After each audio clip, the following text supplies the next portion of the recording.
Good evening बच्चों, very good evening.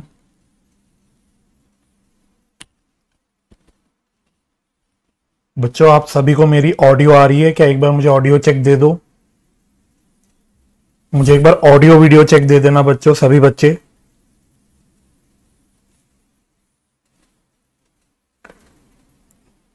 Good evening रक्षित, good evening Shreya. तो श्रेया ने बोला आ रही है, रक्षित ने भी बोला आ रही है। ठीक है जी।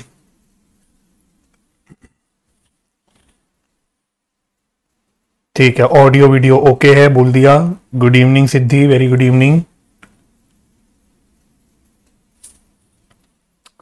Good evening, good evening. और 1 मिनट में स्टार्ट करता हूं और बच्चे जुड़ जाएं थोड़े से।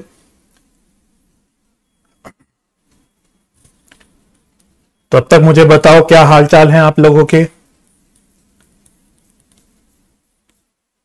कैसे हैं आप सभी बच्चे?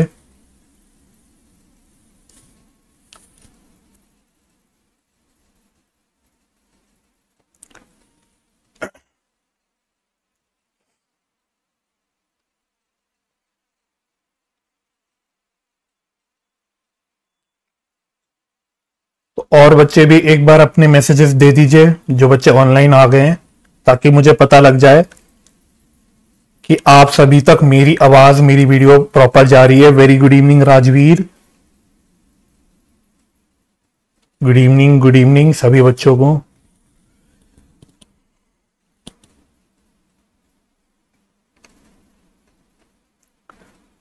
चलिए बच्चों, तो बच्चों आज हमारी पहली क्लास है फास्ट ट्रैक बैच की। तो सबसे पहले तो आप सभी बच्चों का स्वागत है हमारी आरकेजी की फास्ट ट्रैक बैच में, फर्स्ट क्लास में। Good evening Muskan, very good evening. Good evening.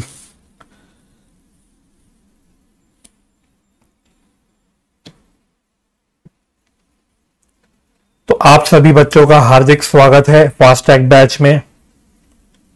आज से जो हमारी जर्नी स्टार्ट होगी इस बैच में, वो जर्नी स्टार्ट होगी सिर्फ एक गोल दिमाग में रख के कि हमें बोर्ड्स में कितने मार्क्स लाने हैं। 100 on 100, 100 on 100 मार्क्स लाने हैं सारे सब्जेक्ट्स में। हमें पूरी अपनी मेहनत करके हमारा टारगेट है 100 on 100। ठीक है, तो इस जर्नी में मैं बच्चों आपका साथ दूंगा। अभी मैं आपको अपने बारे में बता देता हूं। मेरे ख्याल से मेजॉरिटी बच्चे शायद मुझे नहीं जानते होंगे, तो मैं अपना थोड़ा सा एक छोटा सा इंट्रोडक्शन दे दूंगा, ज्यादा नहीं। तो हमारी सारी फास्ट ट्रैक बैच क्लासेस में सिर्फ एक मकसद है कि आपको बोर्ड्स के लिए तैयार करना। अगर अभी तक आप कॉन्फिडेंट नहीं फील कर रहे, तो हमारा टारगेट है कि आप बोर्ड्स आने तक इतने कॉन्फिडेंट हो जाओ कि बिल्कुल रेडी हो जाओ कि हां अब तो हमें बोर्ड्स में आग लगा देनी है। चलिए, तो सभी बच्चे ज्वाइन कर चुके हैं, बाकी और बच्चे ज्वाइन करेंगे, तो बीच बीच में आपके चैट्स देखता रहूंगा मैं। चलिए,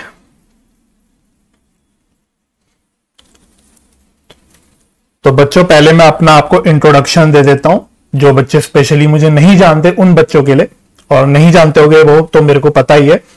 तो बच्चों मेरा नाम शिलिन है और मैं एक सीए हूं बच्चों, है ना। और मैं आरकेजी के साथ काफी सालों से एफिलिएटेड हूं, और आरकेजी में सारे जो बैचेस होते हैं उसमें मैं किसी ना किसी तरह से इन्वॉल्व रहता हूं। फुल फ्लेज तरीके से भी इन्वॉल्व रहता हूं और दूसरे तरीकों से भी इन्वॉल्व रहता हूं। तो बेसिकली मैं बहुत सारे बच्चों को गाइड करता हूं आरकेजी में, चाहे ऑफलाइन स्टूडेंट्स हो, हमारे फेस टू फेस स्टूडेंट्स हो, चाहे ऑनलाइन स्टूडेंट्स हो। तो मैं सभी के साथ बच्चों डील करता हूं। तो मेरा जो सब्जेक्ट रहता है बच्चों, वो रहता है अकाउंट्स का। क्लास 11 से लेके और प्रोफेशनल कोर्सेज में ग्रेजुएशन तक हर जगह मेरा जो सब्जेक्ट रहता है वो एरिया रहता है अकाउंट्स का। तो आप लोगों का जो मैं पेपर कवर करूंगा, जो सब्जेक्ट कवर करूंगा, वो करूंगा अकाउंट्स का, राइट। तो इसके अलावा बच्चों वैसे मुझे सीए बने हुए, अगर मैं वैसे बोलूं तो अराउंड हो गए हैं 4 साल से ज्यादा ही हो गए हैं बल्कि। तो और मैं यंग ही हूं अभी, मैं आई एम नॉट इवन 30। तो मैं क्या है कि मैं जो भी सारे स्टूडेंट्स मुझे मिलते हैं, चाहे आरकेजी में मिलते हैं, चाहे इधर उधर मिलते हैं, चाहे यूट्यूब पे मिलते हैं, कहीं पे भी मिलते हैं, सभी बच्चे आप मेरे छोटे भाई बहन हो। तो आपको भी मैं बोलूंगा भाई मेरे को अपना बड़ा भाई मान लेना, आज से इसी पल से मान लेना कि मैं बड़ा भाई हूं। आपको मुझे सर बोलने की भी जरूरत नहीं, आप मुझे भैया भी बोल सकते हो। बहुत सारे बच्चे मुझे बड़े भैया भी बोलते थे पहले भी, तो आप भी मुझे भैया बोल सकते हो। बाकी जो आप मुझे बोलना चाहो बोल सकते हो। तो आप मेरे सब छोटे भाई बहन हो, तो मैं ऐसा मान के चलूंगा कि भाई मैं अपने छोटे भाई बहनों को पढ़ा रहा हूं, राइट? ठीक है। Hello, good evening Priyank, very very good evening, कैसे हो आप? गुड इवनिंग अरमान, चलो वेरी वेरी गुड इवनिंग। तो बच्चों देखो, वैसे तो अब क्या है कि आधा साल निकल चुका है, तो सिलेबस अगर मैं अकाउंट सब्जेक्ट की बात करूं तो आपको अकाउंट्स का सिलेबस पता होगा, तो मैं बहुत डिटेल में सिलेबस तो नहीं डिस्कस करूंगा, बट मैं आपको सारी पहले शुरुआत में कुछ बातें बताऊंगा कि भाई क्या क्या पढ़ना होता है हमें अकाउंट्स में, बेसिकली क्या वेटेज रहती है और किस प्रकार से हमारी पढ़ाई चलेगी। ठीक है, तो पहले आप शांति से मेरी बातें सुन लेना, 10-15 मिनट हम लोग ऐसी गप्पे मारेंगे, एक दूसरे को थोड़ा समझेंगे। बिकॉज आज फर्स्ट क्लास है, तो आज मैं बहुत ज्यादा ये नहीं एकदम दबाव डालूंगा आप पे कि भाई ये पढ़ो वो पढ़ो, बहुत पढ़ा रहा हूं या कुछ कर रहा हूं। तो आज we will try to understand each other, कि भाई हम एक दूसरे को जान पहचान कर ले, थोड़ा एक दूसरे के साथ कंफर्टेबल हो जाए। ठीक है, तो मैं आपके साथ कुछ 10-15 मिनट कुछ और बातें करूंगा, कुछ आपको बातें बोलूंगा, कुछ आपसे रिक्वेस्ट भी करूंगा, आप लोगों के कुछ सवाल होंगे तो वो सवाल भी टेकअप करूंगा। तो पहले आप मेरी बातें सारी सुन लेना, फिर आप मेरे से जो बात करना चाहते हैं वो आराम से करते रहना। तो बच्चों, जो अकाउंट्स का पेपर हमारा होता है, जो बोर्ड एग्जाम्स की मैं बात अगर करूं तो वो होता है, आपको पता है, 80 मार्क्स का। ठीक है, और वैसे पूरा पेपर तो 100 मार्क्स का है, तो बैलेंस जो 20 मार्क्स होते हैं वो प्रैक्टिकल के होते हैं। वो प्रैक्टिकल के होते हैं जिसमें आपको अपना प्रोजेक्ट फाइल बनानी पड़ती है, आपको वाइवा देना पड़ता है, मुझे बोलना चाहिए, एक छोटा सा रिटन टेस्ट भी होता है। तो ये आपके 20 मार्क्स जो होते हैं बेसिकली, वो तो आपके स्कूल वाले कमा के दे देते हैं आपको। ट्रस्ट नहीं, स्कूल वालों के साथ, अपनी टीचरों के साथ अच्छे रिलेशंस मेंटेन करना, तो ये 20 मार्क्स तो आपको आराम से वो कमा के दे देंगे। हमारा जो बच्चों फोकस रहता है अपनी क्लासेस में, वो इन 80 नंबरों पे होता है। 80 मार्क्स का जो आपका प्रॉपर रिटन एग्जाम होगा, 3 आवर्स का एग्जाम होगा, इसकी तैयारी करना हमारा यहां पे मोटिव रहता है। अब ये 80 मार्क्स बच्चों आपको कैसे बटे हुए हैं मैं बता देता हूं। ठीक है, सब बातें बताऊंगा, थोड़ा तसल्ली से बस सुन लेना। बेसिकली हमको यहां पे कितनी बुक्स कवर करनी है बच्चों? 3 बुक्स हमें कवर करनी होती है यहां पे इन 80 मार्क्स के लिए। बुक 1 बोलूंगा मैं, बुक 2 बोलूंगा मैं, और बुक 3 बोलूंगा मैं, राइट? बुक 1 और 2 को क्यूमुलेटिवली आपके सिलेबस में पार्ट ए बोल देते हैं, इसको हम बोल देते हैं पार्ट ए। हम नहीं बोलता, मतलब सीबीएसई बोल देता है इसको पार्ट ए, और बुक 3 को सीबीएसई बोलता है पार्ट बी। इसकी अगर मैं वेटेज की बात करूं तो पार्ट ए की ओवरऑल वेटेज होती है बच्चों 60 मार्क्स की, और पार्ट बी की ओवरऑल वेटेज होती है 20 मार्क्स की। अब बुक 1 बुक 2 में बच्चों क्या कवर है? बुक 1 बुक 2 में भी मैं बताता हूं क्या कवर है। बुक 1 में हम पूरा पढ़ेंगे पार्टनरशिप अकाउंट्स, पार्टनरशिप अकाउंट्स, और बुक 2 में हम बच्चों पढ़ेंगे कंपनी अकाउंट्स। और सीबीएसई वालों ने आपकी सहूलियत के लिए इसमें भी वेटेज बता रखी है कि भाई पार्टनरशिप अकाउंट्स ओवरऑल आपका 36 मार्क्स का रहेगा, और कंपनी अकाउंट्स जो आपकी बुक 2 में है वो बेसिकली 24 मार्क्स का रहेगा। इस तरह से वेटेज बता रखी है, राइट? और बुक 3 तो देखो अकेली एक ही बुक है, तो इसमें अपने आप में 20 मार्क्स की ही वेटेज रहेगी। और बुक 3 में हम लोग क्या पढ़ेंगे बच्चों? बुक 3 में हम पढ़ेंगे analysis of financial statements, analysis of financial statements, ये हमारा बुक 3 में होता है। तो बुक 3 जो होती है एनालिसिस ऑफ फाइनेंशियल स्टेटमेंट्स, वो बेसिकली कंपनी अकाउंट्स का ही कंटिन्यूएशन है। तो बुक 2 और बुक 3 में हम सारी बातें कंपनी के लिए करते हैं, और बुक 1 में हम सारी बातें पार्टनरशिप अकाउंट्स में या पार्टनरशिप के लिए करते हैं। इस तरह से आपका ओवरऑल कोर्स बटा हुआ है, या आपका जो पूरा सिलेबस है वो इस तरह से बटा हुआ है। ठीक है, अब हम लोग कैसे स्टार्ट करते हैं बच्चों? हम आरकेजी में हमेशा ऑर्डर में ही चलते हैं, यानी पहले तो हम लोग बुक 1 पूरी कवर करेंगे, और अपने 36 मार्क्स जो सबसे ज्यादा वेटेज वाली बुक है उसी से स्टार्ट करेंगे, ताकि हमारे को यहां पे अभी प्रेशर ना रहे, क्योंकि जैसे जैसे हम आगे बढ़ते हैं वैसे वैसे हमारा थोड़ा प्रेशर भी बढ़ता है और हमें हमारी स्पीड और बढ़ानी पड़ती है। तो इसलिए हम लोग पहले 36 मार्क्स को फाइनल अपना कर देंगे, पक्के कर देंगे। उसके बाद फिर हम लोग सीक्वेंस में बुक 2 की तरफ जाएंगे, कंपनी अकाउंट्स की तरफ, और यहां पे अपने 24 मार्क्स पक्के कर लेंगे। और फिर लास्ट में ऑफ कोर्स हम लोग फिर बुक 3 में जाएंगे, जहां पे हम अपने बचे हुए 20 मार्क्स कवर करेंगे। ठीक है।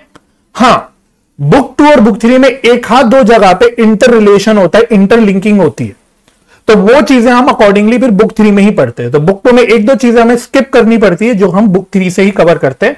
ये मैं आपको पहले से बता रहा हूं, तो मैं आपको पूरा तरीका बता रहा हूं कि हमारी पढ़ाई कैसे चलेगी। ठीक है जी। अच्छा, दूसरी बात, अब मैं अपना टीचिंग का बताऊंगा कि भाई मैं फास्ट ट्रैक बैच कैसे कवर कराता हूं। तो जैसे कि आपसे पहले भी वादा किया गया है बच्चों, आपका फास्ट ट्रैक बैच है, तो ऐसा नहीं कि कुछ आपको छुड़वाया जाएगा। हम 100% फुल कॉन्सेप्ट की कवरेज करेंगे, 100% कॉन्सेप्ट्स की कवरेज करेंगे, प्लस मैं आपको क्वेश्चंस भी प्रैक्टिस कराऊंगा। आई बिलीव भाई अकाउंट्स एक प्रैक्टिकल सब्जेक्ट है, इसमें जितनी ज्यादा हम बिल बांट के प्रैक्टिस करेंगे उतना ज्यादा हमारी ग्रिप बनेगी। तो मैं आपको क्वेश्चंस की भी प्रैक्टिस कराऊंगा, ये मेरा तरीका रहता है। और बच्चों, जो बुक हम लोग फॉलो करते हैं अपनी पढ़ाई के लिए या बेसिकली क्वेश्चंस वगैरह करने के लिए, वो होती है टीएस गरेवाल। तो आपको अच्छे से पता होगा इस बुक के बारे में, आपने सुना होगा। तो हमारी पढ़ाई टीएस गरेवाल से चलती है, वो भी लेटेस्ट एडिशन। लेटेस्ट एडिशन को ही हम लोग फॉलो करते हैं, टीएस गरेवाल की। तो पहले तो मैं आपसे पहली रिक्वेस्ट डालने जा रहा हूं, पहली रिक्वेस्ट मैं आपसे करने जा रहा हूं बच्चों। मुझे पता है बहुत सारे बच्चे क्या करते हैं, बुक नहीं खरीदते लेटेस्ट, या पुरानी बुक को रेफर करते हैं, जो भी है। तो मैं आपसे रिक्वेस्ट करूंगा, अगर पॉसिबल हो बच्चों, मैं किसी प्रकार का आपको प्रेशर नहीं डालूंगा, बट मैं एडवाइस दूंगा ताकि आप लोगों की जर्नी कंफर्टेबल रहे। तो अगर आपने लेटेस्ट टीएस गरेवाल बुक नहीं खरीदी है, तो इफ पॉसिबल प्लीज खरीद लेना, ताकि आप लोगों को लिए इजी रहे। किताबों में बच्चों मैं हमेशा मानता हूं, मैं आपको भी बोलूंगा, किताबों में कभी भी खर्चा नहीं होता। बुक्स जो आप खरीदते हो, बुक्स एक इन्वेस्टमेंट होती है। इवन हम जब अकाउंटिंग करते हैं ना बच्चों बुक्स की, तो बुक्स को हम कभी भी खर्चा नहीं मानते। कभी भी आपको बुक्स परचेज करी, ये पीएनएल अकाउंट का खर्चा नहीं दिखेगा। बुक्स को हमेशा हम फिक्स्ड एसेट की तरह ट्रीट करते हैं, क्योंकि हम मानते हैं भाई किताबें इन्वेस्टमेंट है जो लॉन्ग टर्म बेनिफिट देगी। तो आप अकाउंटिंग पढ़ रहे हो, तो आपको भी बस यही थिंकिंग रखनी है कि किताबें हमारे लिए इन्वेस्टमेंट है। एंड मैं इसलिए आपसे बोलूंगा कि आप लेटेस्ट बुक इफ पॉसिबल खरीद लेना, अगर आपके पास नहीं है तो। आई हैव लेटेस्ट एडिशन बोला प्रियांक ने, ओके वेरी गुड। मुझे पता है मेजॉरिटी बच्चे के पास लेटेस्ट एडिशन होगा, नहीं है तो मैं आपसे बोलूंगा। और फिर भी आप किसी भी रीजन से बच्चों अगर नहीं ले पा रहे हैं, तो भी टेंशन मत लेना, कोई किसी ना किसी तरीके से आप सब कुछ कर लोगे। अगर आपके पास पुरानी बुक है तो भी आप मैनेज कर लोगे, ऐसा नहीं है मैनेज नहीं कर पाओगे। अगर आपके पास कोई दूसरी बुक है, तो डीके गोयल बुक है मान लो, तो आप उससे भी कवर कर लोगे। तो ये ऐसी कोई बात नहीं है कि आप नहीं कर पाओगे, लेकिन आप लोगों के लिए इजी रहेगा अगर आप बुक मेरे साथ करो। बिकॉज बुक में मैं कभी हो सकता है कुछ डायरेक्टली बुक से दिखाऊं, कुछ इंपॉर्टेंट इलस्ट्रेशन दिखाऊं, कुछ मार्क करवाऊं, कुछ क्वेश्चंस को मैं इंपॉर्टेंट मार्क कराऊंगा। तो ये सारी चीजें आप कर पाओगे अगर आपके पास बुक रहेगी, नहीं तो नहीं कर पाओगे। ठीक है। तो रक्षित ने भी बोला मेरे पास भी है, अरमान ने भी बोला मेरे पास भी है। तो बहुत ही खूब, बहुत ही अच्छी बात है बच्चों। मैं बस पास्ट एक्सपीरियंस में जो मैं डील कर चुका हूं ना, तो मैं सोच रहा था कि मैं आज आपको पहली सारी चीजें बता दूं, ताकि आगे आपको किसी भी प्रकार की तकलीफ ना हो। तो पहली हमारी बात हो गई खत्म। दूसरी बात बच्चों, एक बात जो मैं नोटिस करता हूं, ऑब्जर्व करता हूं, सिर्फ 12th में नहीं, जितने भी हमारे कोर्सेज चलते हैं, स्पेशली ऑनलाइन जो हमारी क्लासेस चलती है, कोई भी लेवल पे, चाहे 12th लेवल पे, चाहे सीए लेवल पे, चाहे कोई भी लेवल पे, चाहे किसी भी टीचर की चलती है, हमारे यहाँ फैकल्टीज जो भी हैं उनकी जो भी क्लासेस चलती है, एक बात हमारे पास कॉमन हम ऑब्जर्व करते हैं। तो मैं आप लोगों से वो डिस्कस करूंगा। क्या? देखो, सारी क्लासेस आपकी लाइव होंगी, लाइव क्लासेस होंगी सारी, ये बात आपको पता है, राइट? तो मैं कहता हूं 99.99% जो हमारी क्लासेस होंगी लाइव होगी। मैं थोड़ा सा बफर छोड़ रहा हूं कि भाई खुदा ना खास्ता किसी रीजन से एक क्लास मान लो हम लाइव नहीं कर पाए, कोई टेक्नोलॉजिकल प्रॉब्लम हो गई, टेक्निकल दिक्कत ही हो गई, तो उस केस में मे बी ना कर पाए। लेकिन हमारी जो फोकस रहता है सारी लाइव क्लासेस पे रहता है। ऑफ कोर्स आपको सारी क्लासेस की बैकअप रिकॉर्डिंग मिलती है, ये बात है, आपको हम ऑलरेडी वैसे इंफॉर्म भी कर चुके हैं, राइट? लेकिन अब इस बात को बच्चे कैसे यूज करते हैं?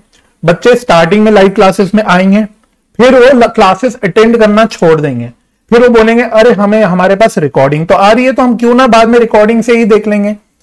ये हर बैच में होता है, हर कोर्स में होता है, हर टीचर के साथ होता है। ये हमारी कॉमन ऑब्जर्वेशन रहती है बच्चों। तो मेरी अगली जो आप लोगों से विनती रहेगी वो रहेगी बच्चों कि प्लीज, आपके पास बैकअप रिकॉर्डिंग बिल्कुल मिल रही है, वो कोई दिक्कत नहीं है, लेकिन आप ट्राई कीजिए कि आप रेगुलरली लाइव क्लास में आए। इससे आप लोगों का बेनिफिट होगा, इससे आपका एक डिसिप्लिन बनेगा, एक शेड्यूल बनेगा, आप मेरे से लाइव डिस्कस कर पाओगे, आपको पढ़ाई करने में शायद थोड़ा मजा भी आएगा। हाँ, कोई वैलिड रीजन है, भाई हमारी तबीयत खराब है, हमारे घर में इलेक्ट्रिसिटी प्रॉब्लम हो रही है, हमारे घर में इंटरनेट नहीं चल रहा, उस केस में आप फिर बैकअप रिकॉर्डिंग को यूज करना, ठीक है। नहीं तो सारी क्लासेस लाइव करना। अगर कोई क्लास आप बैकअप से करते हैं तो कोशिश करना नेक्स्ट लाइव से पहले आप बैकअप कवर कर लो और अगली लाइव क्लास से फिर वापस से मेरे साथ ज्वाइन कर लो। अपने लिए प्लीज अवॉइड करना बैकलॉग्स। मैं बच्चों बहुत आपको आराम से बात इसलिए बोल रहा हूं क्योंकि हमेशा लास्ट मोमेंट में बच्चों का इन रीजन से पैनिक शुरू हो जाता है, फिर हमारे पास कॉल्स एंड मैसेजेस आते हैं कि ये है वो है। तो मैं नहीं चाहता कि आप लोग किसी भी स्टेज पे पैनिक सिचुएशन पे आओ, इसलिए मैं कह रहा हूं कि भाई कोई भी प्रकार का बैकलॉग मत इकट्ठा होने देना, सारी चीज साथ साथ करना। और वो तभी होगी जब आप लाइव रेगुलरली अटेंड करने की क्लासेस की आदत लगाओ। सिर्फ मेरे सब्जेक्ट में नहीं बच्चों, सारे सब्जेक्ट में, चाहे आप जो भी सब्जेक्ट पढ़ रहे हो, सारे सब्जेक्ट्स में ये अपने लिए एक नियम बना लेना कि हाँ भाई हम सारी क्लासेस रेगुलरली लाइव अटेंड करेंगे, ठीक है। तो ये एक जरूरी बात मुझे आपसे करनी थी। और इसके अलावा तो अब मेरे हिसाब से मैंने अपनी सारी बातें आपके सामने रख ली। कोई और बात आएगी तो मैं आपको बता दूंगा। एक बात और चलो बता देता हूं, क्योंकि आप मुझसे पूछोगे कि हमारा सिलेबस कितने टाइम में कंप्लीट होगा। तो बच्चा मेरा टारगेट रहता है अराउंड 3.5 मंथ्स में, और क्योंकि इस बार थोड़ा टाइमली हम स्टार्ट कर रहे हैं तो मैं 4 मंथ्स भी हो सकता है, आपको थोड़ा आराम से 3 to 4 मंथ्स के अंदर आपका सिलेबस कवर किया जाता है। बेसिकली अकाउंट्स के सिलेबस की बेसिकली बात कर रहा हूं। तो पेशेंस रहना, कभी भी ये मत बोलना मुझे कि सर कैसे सिलेबस कंप्लीट होगा। सिलेबस कंप्लीट करना मेरी हेडेक है, वो आपकी हेडेक नहीं। आपकी सिर्फ एक हेडेक है कि जो मैं पढ़ा रहा हूं, जो आप पढ़ रहे हो मेरे साथ साथ, उसको प्रॉपर्ली बस पढ़ते रहो। रिवीजन करना है रिवीजन करते रहो, आपको होमवर्क करना है होमवर्क करते रहो, टेस्ट देते रहो। बस आपको यहां पे हेडेक लेनी है।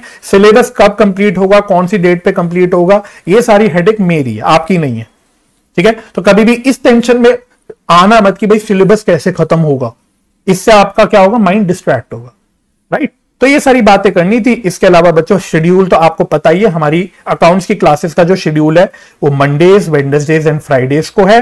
टाइम क्या है बच्चों, 6:30 PM to 8 PM, ये हमारा टाइम है। तो बस ये मोटी मोटी बातें मुझे आपसे कहनी थी।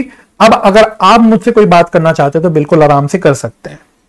हाँ, व्हाट्सएप ग्रुप बनेगा, बिल्कुल बिल्कुल सही बात बोली, यस। हालांकि ये बात हम बता चुके थे, बट बिल्कुल आपने एक सही बात बोली। व्हाट्सएप ग्रुप 100% बनेगा। हमारे यहां जितने भी कोर्सेज चलते हैं उसके सबके अपने अपने व्हाट्सएप ग्रुप बनते हैं, तो आपका भी बनेगा, टेंशन मत लेना। थोड़ा सा टाइम दे दो, अभी बस स्टार्ट ही हुआ है, बहुत जल्दी आपका व्हाट्सएप ग्रुप भी बन जाएगा, ठीक है। तो उसकी भी टेंशन मत लेना, बिल्कुल व्हाट्सएप ग्रुप बनेगा आप लोगों का, ठीक है।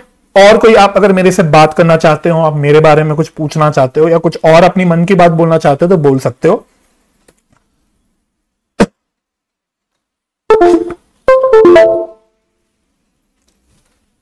हाँ जी बच्चों, तो मैं आप लोगों का वेट कर रहा हूं। अगर आप मेरे से कोई बात करना चाहते तो कर सकते हो, नहीं तो एक ओके का मैसेज भेज देना कि यस सर ओके, हमें सारी बात समझ आ गई, हमने आपकी सारी बात मान ली। तो फिर अब मैं अपनी मेन पढ़ाई भी स्टार्ट कर दूंगा, ठीक है। आज पहली क्लास है तो मैं बहुत ज्यादा आपके ऊपर स्ट्रेस नहीं डालूंगा, बट एक बात का ध्यान रखना, हम जो भी पढ़ाई करेंगे बेटा फास्ट करेंगे। नाम ही है ना फास्ट ट्रैक बैच, तो भाई कोई भी चीज आराम से पढ़ने का तो नहीं हमें यहाँ पे, तो सब कुछ फास्ट करेंगे सब, लेकिन फास्ट करेंगे। तो आपको स्पीड मेरे साथ मेंटेन करके चलनी है। चाहे मैं आपको कोई कॉन्सेप्ट कराऊंगा वो भी फास्ट कराऊंगा, चाहे मैं आपको कोई क्वेश्चन कराऊंगा वो भी फास्ट कराऊंगा, या कुछ भी और हम करेंगे, सब कुछ फास्ट करेंगे। तो हमें अपनी स्पीड में काम करना है सारा। रेगुलर बैच में तो हम आराम से गप्पे मारते हुए ढीले ढीले ढंग से कर लेते हैं, लेकिन फास्ट ट्रैक बैच में हमारे पास कोई भी टाइम वेस्ट करने के लिए नहीं है। तो अगली क्लास से आप नोट करोगे, देख लेना, मैं 1 मिनट भी इधर उधर बर्बाद नहीं करूंगा। मैं बिल्कुल, अगर 1.5 घंटा हम क्लास करें तो 1.5 घंटा पूरी पढ़ाई करेंगे, ताकि हम लोग इफेक्टिवली सब कुछ कर पाए। एवरीथिंग क्लियर हो गया? ओके बोल दिया, यस सर बोल दिया, चलो मतलब अच्छी बात है। मैंने आपकी सारी जो भी आपके मन में बातें आती सारी कवर कर ली, इसका मतलब ये हो गया। तो एवरीथिंग इज क्लियर बोल रहे हैं सभी बच्चे, वेरी वेरी गुड। तो आज तो टेंशन मत लो, एक रजिस्टर जरूर मेंटेन करना। हाँ, एक रजिस्टर मेंटेन करना मोटी अकाउंट्स की, स्पाइरल रजिस्टर कोशिश करना। तो आपको जो भी चीजें मुझे लिखवानी है कुछ लिखवाऊंगा और उसी रजिस्टर में हम प्रैक्टिस करेंगे, ठीक है। तो वैसे मेरे को उम्मीद है कि आज आपके पास रजिस्टर्स होंगे। तो अब मैं आपके साथ क्लास स्टार्ट करूं क्या? स्टार्ट करें हम लोग। तो आप समझ गए होंगे कि हम भाई कौन से टॉपिक से स्टार्ट कर रहे हैं। वैसे आपने इस क्लास का जो टाइटल है वो भी देख लिया है। तो ऑफ कोर्स हम लोग अब बुक 1 से स्टार्ट कर रहे हैं। बुक 1 में हम लोग जिसमें पार्टनरशिप अकाउंट्स कवर करेंगे उसमें फर्स्ट चैप्टर से स्टार्ट करेंगे, जो थोड़ा अच्छा चैप्टर है, इंपॉर्टेंट चैप्टर होता है आप लोगों के लिए, जिसका नाम होता है पार्टनरशिप फंडामेंटल्स। तो आप अपने रजिस्टर्स में अब हेडिंग डाल सकते हैं पार्टनरशिप फंडामेंटल्स, ठीक है। तो आप मेरे साथ साथ लिखने की कोशिश करना।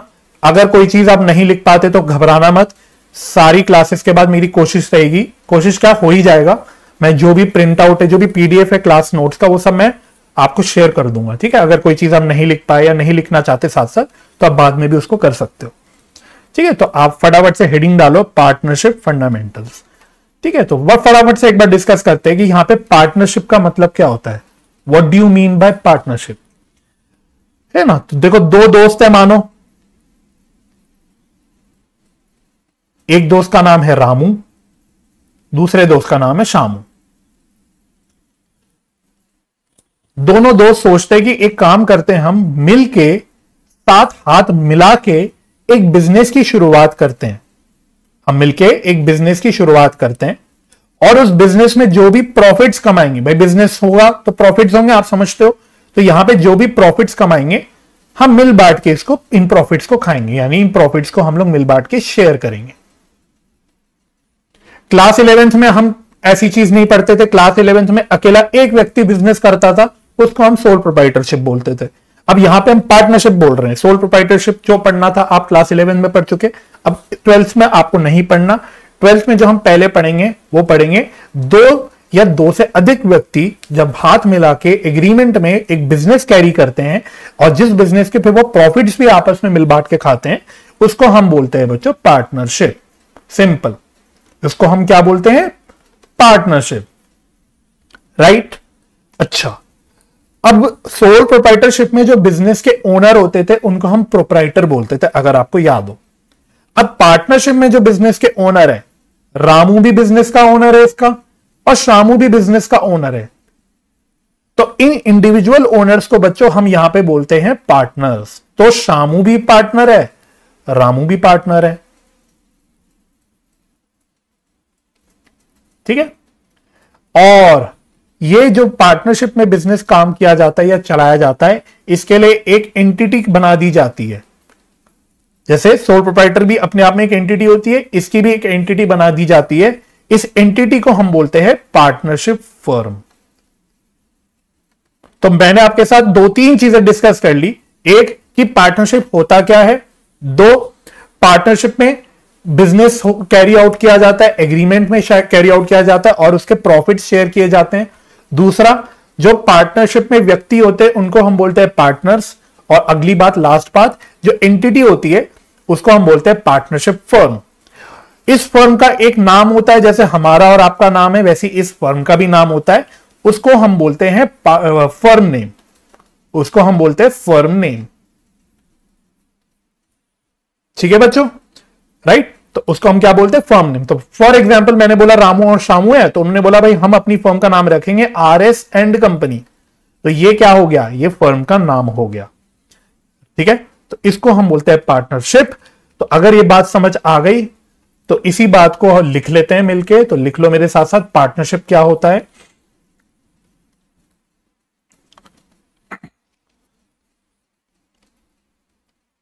Partnership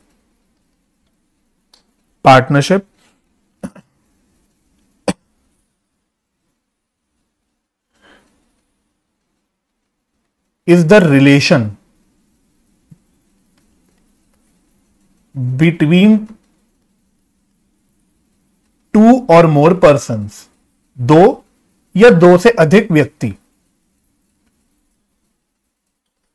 who agree to carry on business जो एग्री करते हैं, आपस में समझौता करते हैं कि हम मिलकर बिजनेस चलाएंगे, and share profits of the business, and share profits of the business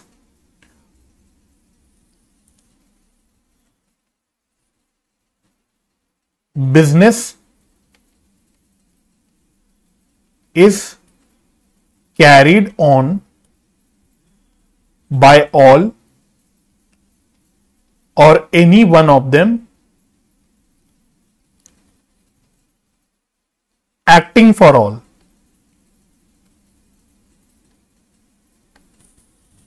ठीक है, तो लिख लेना मेरे साथ साथ। तो हमने बोला पार्टनरशिप क्या होता है। ये पार्टनरशिप बेसिकली रिलेशन है दो या दो से अधिक लोगों में। एक व्यक्ति होगा तो सोल प्रोप्राइटर होगा, तो दो व्यक्ति होने जरूरी है, दो या दो से ज्यादा पर्सन्स जो एग्री करते हैं, समझौता करते हैं कि हम बिजनेस चलाएंगे और बिजनेस के जो प्रॉफिट्स होंगे वो मिल बांट के खाएंगे, राइट।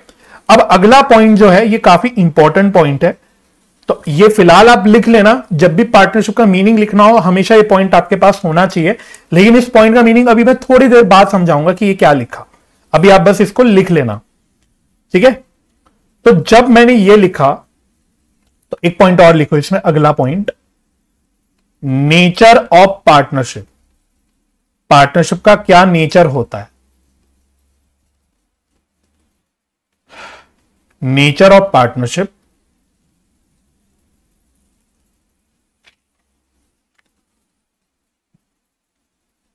तो पहला पॉइंट इसमें, it is not a separate legal entity.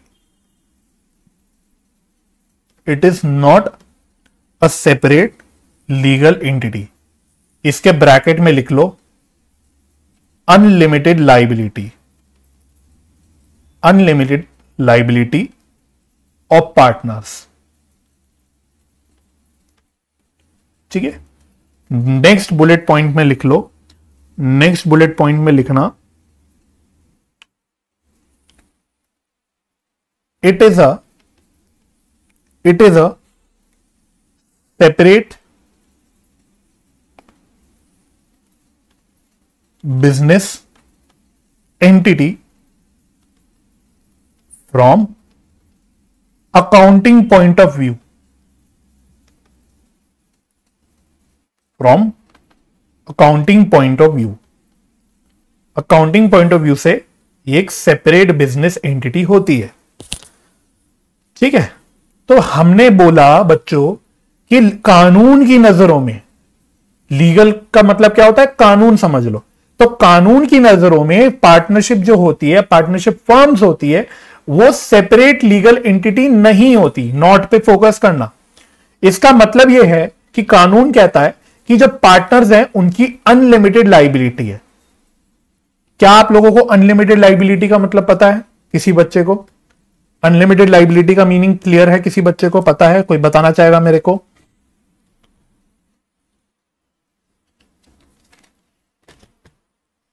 What do you mean by unlimited liability?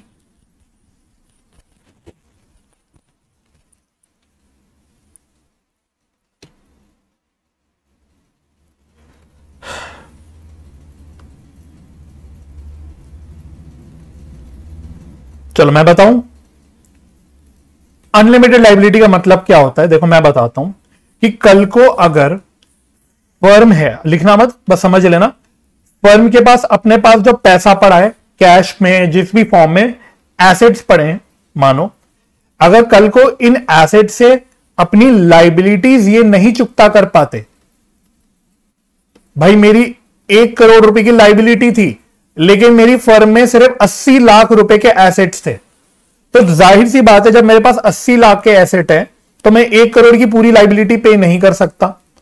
तो अप टू 80 लाख तो मैंने लाइबिलिटी पे कर दी, तो बैलेंस जो 20 लाख रुपए बच गए, अब ये 20 लाख रुपए कैसे पे किए जाएंगे?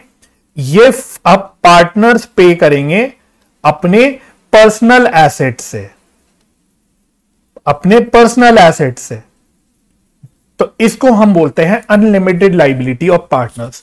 मतलब पार्टनर्स को अपने घर के एसेट्स बेचने पड़ सकते हैं अपनी फर्म की लाइबिलिटी चुकता करने के लिए। ये होता है आपका अनलिमिटेड लाइबिलिटी। इसलिए पार्टनरशिप फर्म को बोला जाता है it is not a separate legal entity.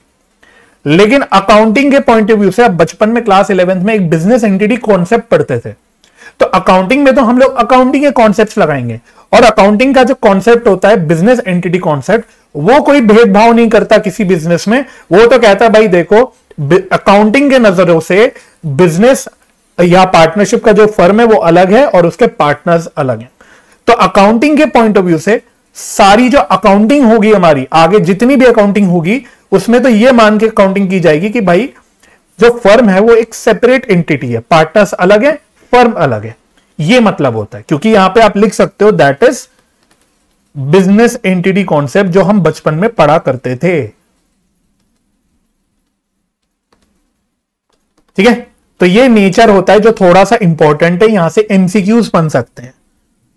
हाँ तो ठीक है, अरमान को याद थी अनलिमिटेड लाइबिलिटी की बात, तो बिल्कुल सही अरमान, आपने 100% सही लिखा, right.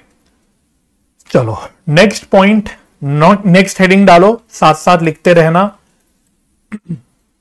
Essential features of partnership, essential features of partnership. तो ये काफी इंपॉर्टेंट टॉपिक है एग्जाम पॉइंट ऑफ व्यू से। तो कुछ कुछ फीचर्स फटाफट से डिस्कस करते हैं कि भाई पार्टनरशिप के क्या फीचर्स होते हैं। पहला लिखना, 2 और मोर पर्सन्स। तो पार्टनरशिप बिजनेस में 2 या 2 से ज्यादा पर्सन्स होते हैं। एक पर्सन होगा तो सोल प्रोप्राइटर बन जाएगा, तो 2 या 2 से ज्यादा पर्सन्स होते हैं। तो इसका मतलब अगर मैं इसको तोड़ू तो पार्टनरशिप में मिनिमम कितने पर्सन्स होते हैं? 2। तो इसलिए हम बोलते हैं मिनिमम 2 पार्टनर्स तो होने ही चाहिए भाई, 2 से कम होंगे तो फिर वो पार्टनरशिप तो बचा ही नहीं, राइट। लेकिन मैक्सिमम कितने होने चाहिए? तो ये बड़ा इंटरेस्टिंग पॉइंट है, मैक्सिमम। तो देखो जो कंपनीज एक्ट है, कंपनीज एक्ट यानी वो एक्ट जो कंपनीज को गवर्न करता है, तो कंपनीज एक्ट 2013, जिसकी जिक्र हम लोग सेकेंड बुक में वैसे करेंगे, ये जो बोलता है, इसने प्रिस्क्राइब कर रखा है 100 मैक्सिमम पार्टनर्स। लेकिन बच्चों ध्यान रखना, कंपनीज एक्ट ने बेसिकली पावर दे रखी है सेंट्रल गवर्नमेंट को कि सेंट्रल गवर्नमेंट आप चाहो तो 100 से कम भी प्रिस्क्राइब कर सकते हो। मैक्सिमम 100 करना, मैक्सिमम 100 होने चाहिए, लेकिन सेंट्रल गवर्नमेंट के पास पावर है कि आप 100 से कम भी प्रिस्क्राइब कर सकते हो। तो एज ऑफ टुडे, आज जो आप पढ़ रहे हो, जो आपके सिलेबस का टाइम चल रहा है, आपके सिलेबस तक सेंट्रल गवर्नमेंट ने कितना प्रिस्क्राइब कर रखा है? 50 पार्टनर्स। तो क्रक्स ये है सारी बातों का कि आज जब आप पढ़ रहे हो तो अभी as of today maximum limited limit जो है पार्टनर्स की वो 50 है, 50। ठीक है, ये सेंट्रल गवर्नमेंट ने बोल रखा है। और सेंट्रल गवर्नमेंट ने कहां बोल रखा है? बेसिकली इसके लिए रूल बना रखा है। तो this is as per companies, bracket में लिखना मिसलीनियस रूल्स, कंपनीज ब्रैकेट में लिखना मिसलीनियस रूल्स 2014। ठीक है, तो सेंट्रल गवर्नमेंट ने क्या बोला है कि देखो अभी 50% की पार्टनर्स की मैक्सिमम लिमिट है, कंपनीज एक्ट ने 100 बोल रखा है। यानी सेंट्रल गवर्नमेंट कल को चाहे तो 50 से बढ़ा के 60 डाल सकती है, या 60 से फिर बढ़ा के 70 कर सकती है, 80 कर सकती है, 90 कर सकती है, 100 तक कर सकती है। लेकिन 100 से ज्यादा सेंट्रल गवर्नमेंट नहीं कर सकती। कल को सेंट्रल गवर्नमेंट ये नहीं बोल सकती कि मैक्सिमम पार्टनर्स 120 है, 150 है, क्योंकि वहां पे कंपनीज एक्ट ने ही बोल रखा है 100 तक लिमिट है। तो ये लॉ है। तो लॉ तो खैर अभी आप पढ़ नहीं रहे, तो ज्यादा आपको दिमाग नहीं मारना, आपको तो बस इतना ध्यान रखना कि मैक्सिमम लिमिट 50 पार्टनर्स की है। ठीक है, क्लियर हो गया? Yes sir. दूसरी बात, नेक्स्ट फीचर क्या है बच्चों? नेक्स्ट फीचर है एग्रीमेंट।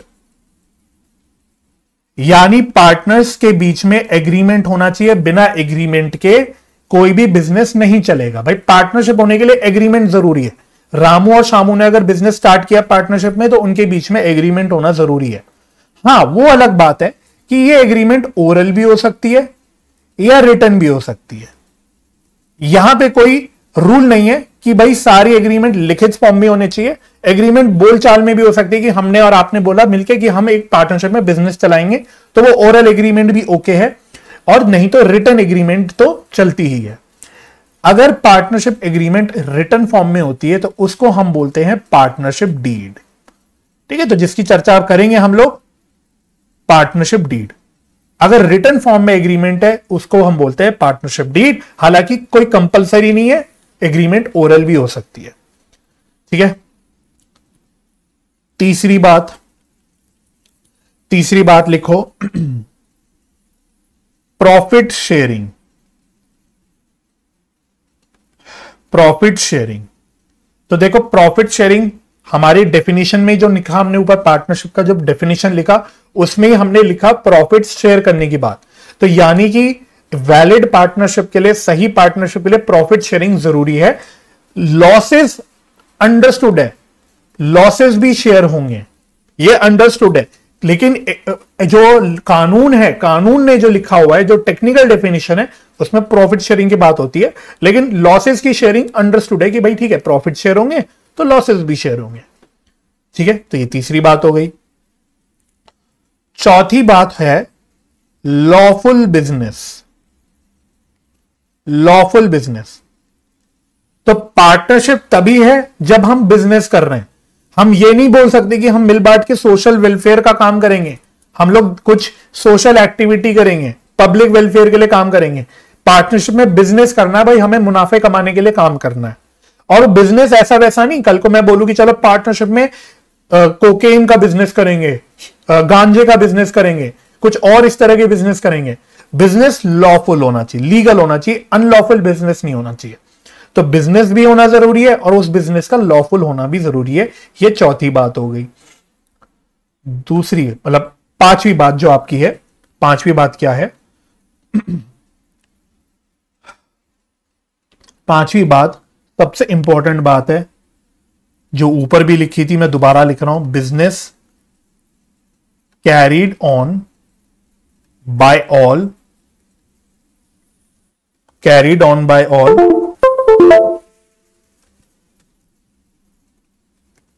और any one of them acting for all. ठीक है, इसको बच्चों हम लोग बोलते हैं म्यूचुअल एजेंसी। म्यूचुअल एजेंसी, तो this is a true test of partnership.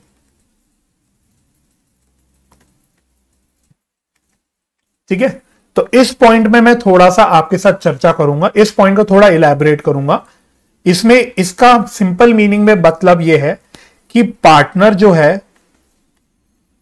वो एक प्रिंसिपल भी है और पार्टनर जो है वो एजेंट भी है।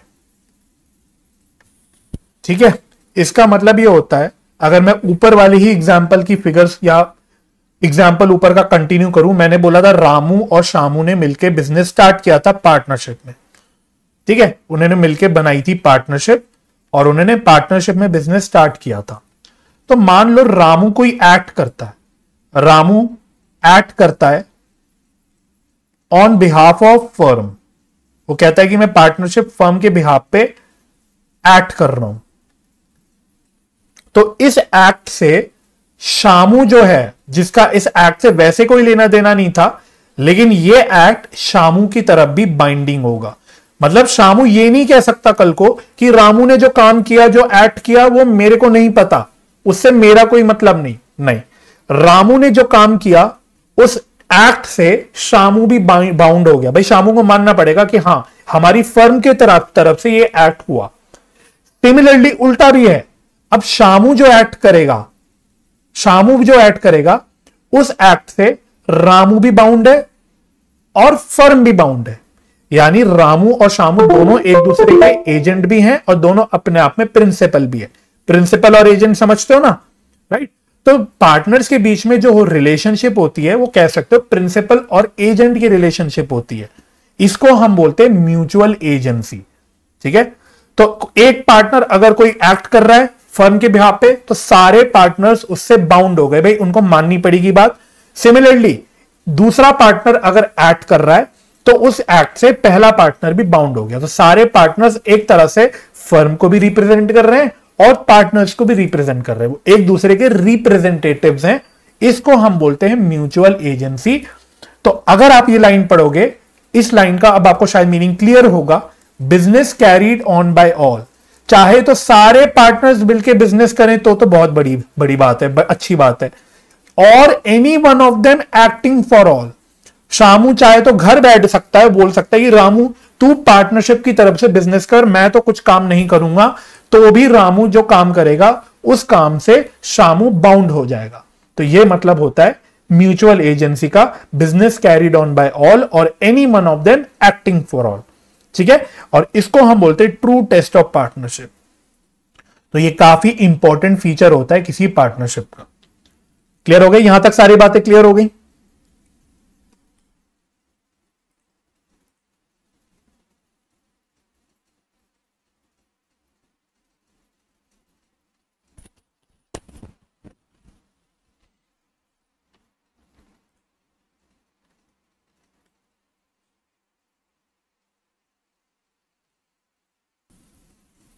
ठीक है, अब ओके हो गया। अब बढ़ूं आगे मैं, can we move forward?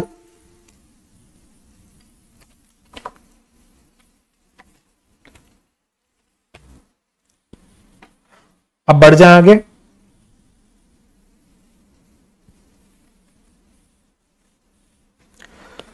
Okay बोल दो फटाफट से। ठीक है, चलो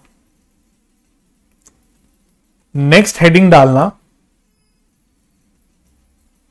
नेक्स्ट हेडिंग डालो, थोड़ा सा इंपॉर्टेंट है, लेटेस्ट सैंपल पेपर में एमसीक्यू आया है इससे। Rights of partners, rights of partners, ठीक है? तो एमसीक्यू के लिए थोड़ा सा इंपॉर्टेंट है कि पार्टनर्स के क्या अधिकार होते हैं। तो बड़े आसान आसान से अधिकार है, आपको पढ़ के खुद ही समझ आ जाएगा कि क्या है। पहला है right to participate in management. तो सारे पार्टनर्स मैनेजमेंट में पार्टिसिपेट कर सकते हैं, ये उनका अधिकार है, ठीक है? तो एक पार्टनर दूसरे पार्टनर को ये नहीं कह सकता कि तुम मैनेजमेंट का पार्ट नहीं हो, नहीं, सारे पार्टनर्स मैनेजमेंट का पार्ट हैं। दूसरा है right to be consulted, right to be consulted on business matters. तो बिजनेस का कोई भी मैटर हो तो सारे पार्टनर्स को कंसल्ट करना मतलब उनका अधिकार है। मतलब अगर मैं पार्टनरशिप बिजनेस में हूं तो मेरा अधिकार है कि भाई मेरे से बात करके सारी बिजनेस के डिसीजन लिए जाएं। Third, right to inspect books of accounts, right to inspect books of accounts. तो यानी हमारी जो अकाउंट्स है, किताबें हैं, सबको इंस्पेक्ट करने का सारे पार्टनर्स का अधिकार है। वो कभी भी किताबें खोल के इंस्पेक्ट कर सकते हैं कि सारी अकाउंटिंग सही सही चल रही है कि नहीं चल रही है। Fourth, right to share profits and losses in agreed ratio. तो ये बात तो वैसे ऊपर भी हमने बोली थी एसेंशियल फीचर में कि प्रॉफिट शेयरिंग जरूरी है। तो रामू कभी ये नहीं बोल सकता कि सारे प्रॉफिट्स अकेले मैं खाऊंगा, शामू को भी मिलेंगे प्रॉफिट्स और रामू और शामू को सारे प्रॉफिट्स आपस में बांटने पड़ेंगे, शेयर करने पड़ेंगे। फिफ्थ लिखो right to receive interest on loan advanced to firm, right to receive interest on loan advance to firm. तो अगर एक पार्टनर ने फर्म को लोन दिया हुआ है तो फर्म मतलब पार्टनर का अधिकार है कि उस लोन पे वो इंटरेस्ट कमाए। ठीक है, तो इस पे तो हम अलग से डिस्कशन करेंगे, तो अभी मैं ज्यादा बोल नहीं रहा, तो इस पे तो अलग से हमारा कॉन्सेप्ट ही होता है, तो अलग से इस पे चर्चा करेंगे। तो बस अभी बस इतना समझ लो कि अगर पार्टनर ने लोन दिया है फर्म को, तो उस लोन पे वो इंटरेस्ट कमाने के लिए उसका अधिकार है, वो इंटरेस्ट रिसीव कर सकता है, वो उसका अधिकार है। फिर सिमिलर पॉइंट है ऊपर जैसा, right to take decisions, right to take decisions. तो वैसे तो मैनेजमेंट वाला पॉइंट हमने लिख दिया, तो सेम पॉइंट है कि as a management, as a part of management, partners का अधिकार होता है, हर पार्टनर का अधिकार है डिसीजन लेना। 7th लिखो, right not to allow admission of new partner. तो बस ये भी मैं लिख के छोड़ रहा हूं क्योंकि इसके ऊपर अलग चैप्टर ही होता है, तो वहां पर डिस्कस कर लेंगे कि क्या है। मतलब अगर कोई नए पार्टनर को लाने की बात होती है तो एक पार्टनर अपना हाथ खड़ा करके मना कर सकता है कि नहीं, इस नए पार्टनर को बिजनेस में मत लेके आओ, ये उसका अधिकार है। सिमिलरली उल्टा भी है true, right to retire from business या retire from firm after giving notice, after giving notice. तो जैसे भाई इंप्लॉइज होते हैं, इंप्लॉइज जॉब छोड़ते हैं, तो इंप्लॉइज जॉब छोड़ने के लिए क्या करते हैं, अपने इंप्लॉयर को नोटिस देते हैं कि मैं जॉब छोड़ रहा हूं। सिमिलरली पार्टनर्स के पास भी अधिकार है, अगर वो पार्टनरशिप से बाहर निकलना चाहते हैं तो बाहर निकल सकते हैं, रिटायर कर सकते हैं, लेकिन जरूरी क्या है कि वो नोटिस दे के रिटायर करें। तो वैसे रिटायरमेंट के ऊपर भी अलग चैप्टर होता है, तो वहां पे ये सारी बातें कवर होती हैं। तो अभी यहां पे भी मैं ज्यादा आपके साथ डिस्कशन नहीं कर रहा, बट हाँ, ये मोटे मोटे 7-8 जो राइट्स हैं ये आपको पता होनी चाहिए। तो इस बार अगर आप सैंपल पेपर देखोगे तो सैंपल पेपर में क्वेश्चन भी आया है इससे। ठीक है जी, तो ये सारे अधिकार होते हैं, तो होपफुली आपने मेरे साथ साथ लिख लिए होंगे। बढ़े आगे,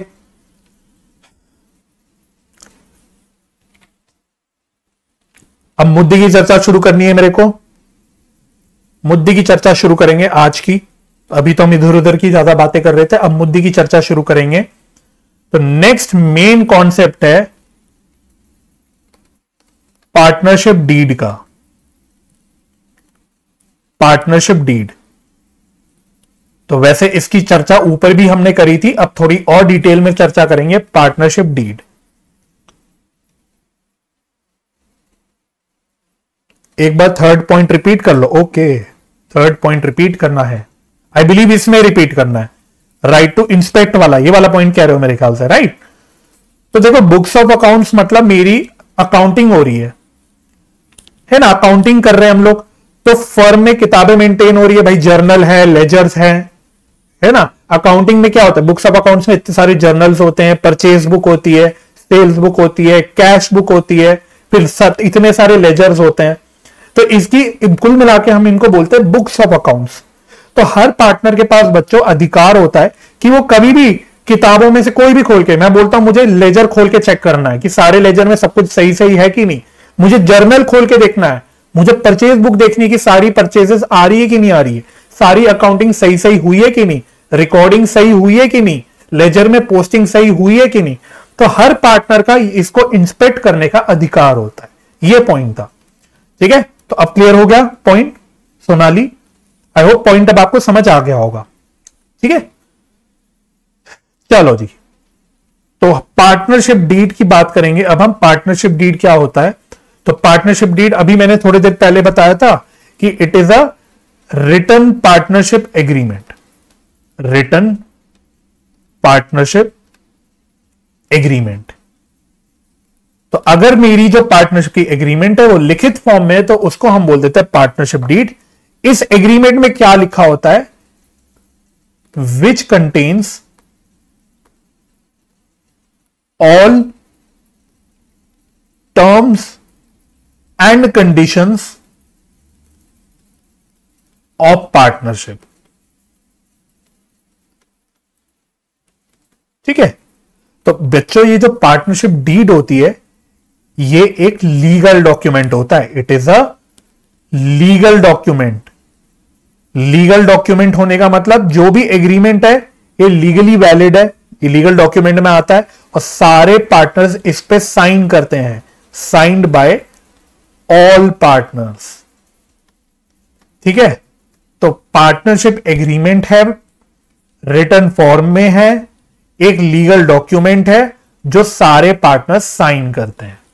तो ये होता है बच्चों पार्टनरशिप डीड। ठीक है, this is known as partnership deed. अगली बात, अब मैंने बोला इस पार्टनरशिप डीड में इंपॉर्टेंट टर्म्स एंड कंडीशंस होती है पार्टनरशिप से रिलेटेड। अब ये कौन सी टर्म्स एंड कंडीशंस भाई होती है इसमें, तो बस ये आपको और लिखवाना है, मेरे को बताना है कौन सी टर्म्स एंड कंडीशंस होती है। तो इसमें लिखो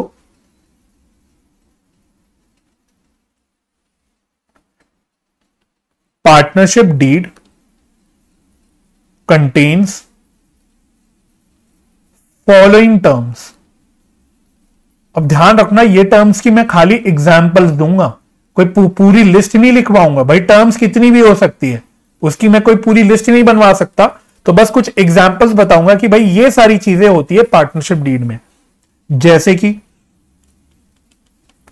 name and details of partners, कि भाई पार्टनर्स कौन कौन हैं, उनके नाम क्या हैं, उनके आधार नंबर क्या हैं, उनका घर का एड्रेस क्या है, ये सारी जानकारी।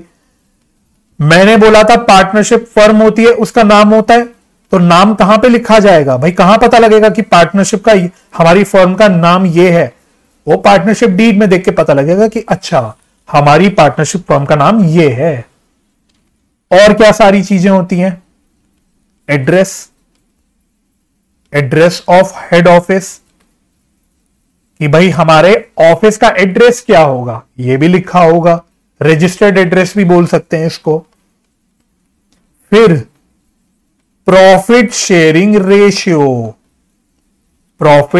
रेशियो, तो मैंने बोला था भाई पार्टनरशिप में पार्टनर्स प्रॉफिट शेयर करते हैं, तो अब वो किस रेशियो में शेयर करेंगे, किस प्रोपोर्शन में शेयर करेंगे, ये भी पार्टनरशिप डीड में लिखा होता है ना। तो हम बोले भाई आधा आधा प्रॉफिट शेयर करेंगे, कहते हैं ना आधा आधा प्रॉफिट शेयर करेंगे, तो ये होता है प्रॉफिट शेयरिंग रेशियो, ये भी पार्टनरशिप डीड में लिखा होता है।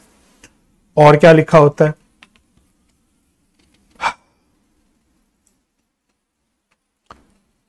कैपिटल कंट्रीब्यूशन, कि भाई कौन सा पार्टनर कितना कैपिटल घर से लेके आएगा, तो कैपिटल कंट्रीब्यूशन के बारे में लिखा होगा।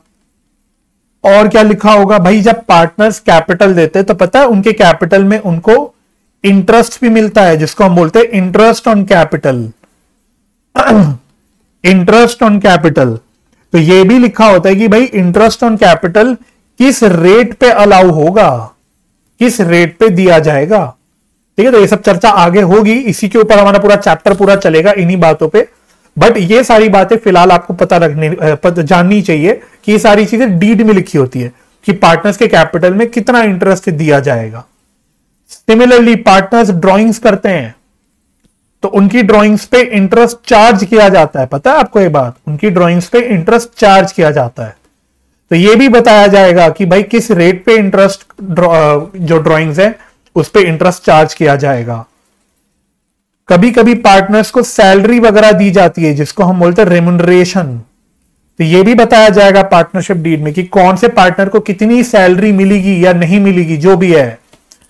इसी प्रकार से हमने लोन की बात करी थी, तो इंटरेस्ट ऑन लोन के बारे में बताया जाएगा कि भाई अगर पार्टनर ने फर्म को लोन दिया है तो क्या रेट ऑफ इंटरेस्ट उस पर लगेगा, तो ये सारी बातें इसमें लिखी जाएगी। इसके अलावा अकाउंटिंग पीरियड क्या होगा हमारा, भाई हमारी किताबें कब खुलेंगी कब बंद होगी। तो वैसे तो अकाउंटिंग पीरियड इंडिया में वैसे 1 अप्रैल से 31 मार्च चलता है, लेकिन अगर पार्टनर्स चाहें तो इस पीरियड को चेंज भी कर सकते हैं, वो अलग बात है, प्रैक्टिकली नहीं होती, लेकिन हाँ थियोरेटिकली स्पीकिंग वो चेंज कर सकते हैं। ठीक है, तो समझ गए ना आप, मतलब मैं क्या ही बोलूं। और लास्ट एक सेटलमेंट ऑफ डिस्प्यूट्स, अगर पार्टनर्स के बीच में झगड़ा हो गया तो वो झगड़ा कैसे सुलझाया जाएगा, ये भी लिखा हो सकता है पार्टनरशिप डीड में, राइट। तो एटसेट्रा लिख दूं, समझ गए आप। तो ये कोई मैंने पूरी लिस्ट नहीं लिखवाई। अगर आपको पूरी लिस्ट देखनी है तो कृपया आप अपनी किताब खोल के देख सकते हैं, आपको इसमें बहुत और भी बड़ी लिस्ट दिख जाएगी। बट मोटा मोटा ये सारी चीजें होती हैं। और हमारे इस चैप्टर में प्रैक्टिकली जो ज्यादा जरूरी चीजें होती हैं वो क्या होती है, मैं उसको हाईलाइट कर देता हूं। प्रॉफिट शेयरिंग रेशियो इंपॉर्टेंट होता है, कैपिटल कॉन्ट्रीब्यूशन इंपॉर्टेंट होता है, इंटरेस्ट ऑन कैपिटल का रेट इंपॉर्टेंट होता है, इंटरेस्ट ऑन ड्रॉइंग्स का रेट इंपॉर्टेंट होता है, रेम्यूनरेशन पार्टनर्स की इंपॉर्टेंट होती है, लोन वगैरह पे इंटरेस्ट कितना लगेगा ये इंपॉर्टेंट होता है। तो हमारे लिए अकाउंटिंग पॉइंट ऑफ व्यू से इस चैप्टर में ये ज्यादा इंपॉर्टेंट चीजें होती हैं। बाकी तो और भी बहुत सारी चीजें हो सकती है। भाई एड्रेस वेड्रेस से रिलेटेड आपको कुछ करना नहीं होगा, क्वेश्चन में कोई लेना देना नहीं होगा कि भाई पार्टनरशिप का एड्रेस क्या है वगैरह वगैरह। ठीक है, पॉइंट क्लियर हो गया। तो ये सारी एटसेट्रा मतलब ये सारी बातें आपकी एग्रीमेंट में या पार्टनरशिप डीड में होती हैं। ठीक है, अच्छा, क्या किसी बच्चे को पता है कि इंडिया में पार्टनरशिप कौन से लॉ के अंदर गवर्न होता है? कोई मुझे बताना चाहेगा ये बात? इंडिया में पार्टनरशिप कौन से लॉ के अंदर गवर्न होता है? मैंने कंपनीज की बात करी, मैंने वहां कंपनीज एक्ट बोला, तो पार्टनरशिप में कौन सा एक्ट लगता है? किसी बच्चे को पता है? पूरा बताना अगर पता है, वरना मत बताना, ईयर के साथ बताना। तो किसी बच्चे को पता है कि इंडिया में पार्टनरशिप के अंदर कौन सा लॉ है, कौन सा एक्ट लगता है?